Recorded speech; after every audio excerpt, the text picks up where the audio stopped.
Allah nous dit qu'il ne pardonne pas l'association et celui qui lui associe quelque chose ira en enfer éternellement.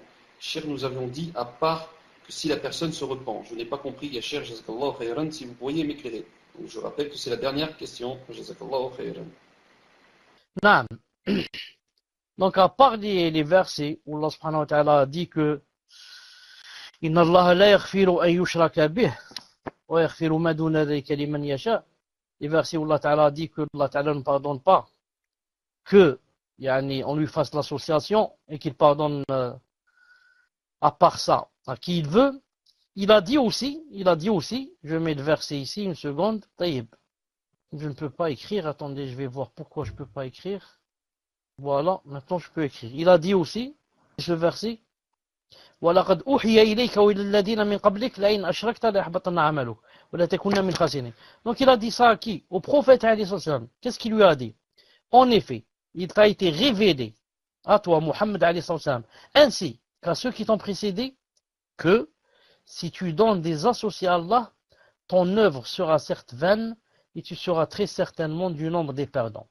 Donc écrivez numéro 1 si vous voyez ce que j'ai écrit. Donc ici le khitab, Allah Ta'ala parle à qui? Parle à sa meilleure créature, par le prophète alayhi salam. Il lui dit, écoute, il t'a été révélé, ainsi que ceux qui t'ont précédé, que toi, ya Muhammad, toi, si tu donnes des associés à Allah, ton œuvre sera vaine, tout ce que tu as fait sera vain.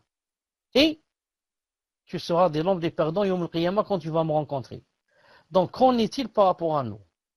Comme j'ai dit tout à l'heure, c'est pour ça que le shirk, c'est vraiment le plus grand péché des péchés. Al-Muhim.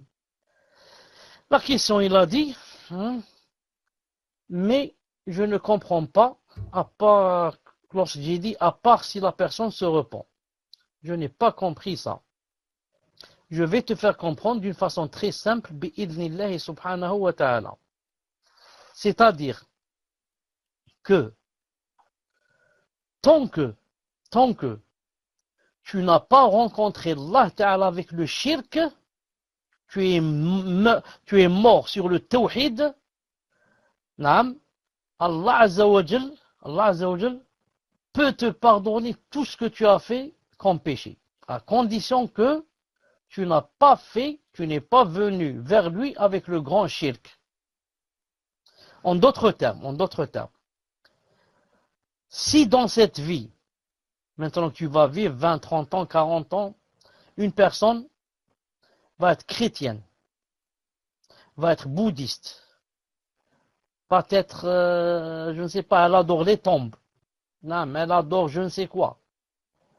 Non, même si elle va rester sur ce shirk pendant des années, mais elle va faire la tauba avant de mourir. Soit une année avant de mourir, 10 ans, 5 minutes avant de mourir. Al-Muhim. Elle ne doit pas rencontrer Allah Ta'ala avec le shirk. C'est-à-dire elle doit se repentir. Et il faut qu'elle fasse le repentir ici. Il faut qu'elle fasse le repentir si elle a fait le shirk. Si c'est comme ça, Allah Ta'ala peut lui pardonner tous les péchés, tous les autres péchés, si elle meurt, si elle le rencontre avec les autres péchés, la zina, l'alcool, Allah Ta'ala peut lui pardonner s'il veut. S'il ne veut pas, il le fait entrer en enfer, il le fait sortir. Il le purifie, il le fait sortir. Par contre, s'il le rencontre avec le grand shirk, c'est très grave et trop tard pour lui. Il ne lui pardonnera pas. Donc, conclusion. Faire le shirk, c'est très grave. On parle du grand shirk surtout. Faire le grand shirk, c'est très grave. Mais c'est encore plus grave si on meurt avec le grand shirk. Mais si par contre on a fait tauba, on se repent, comme j'ai dit ici, on se repent, il n'a pas compris qu'est-ce que ça veut dire sauf si on se repent. Mais si une personne se repent, après avoir fait le grand shirk, et meurt en état de repentance, il n'y a pas de problème. Allah Ta'ala dit il n'y a pas de problème, Inch'Allah Ta'ala.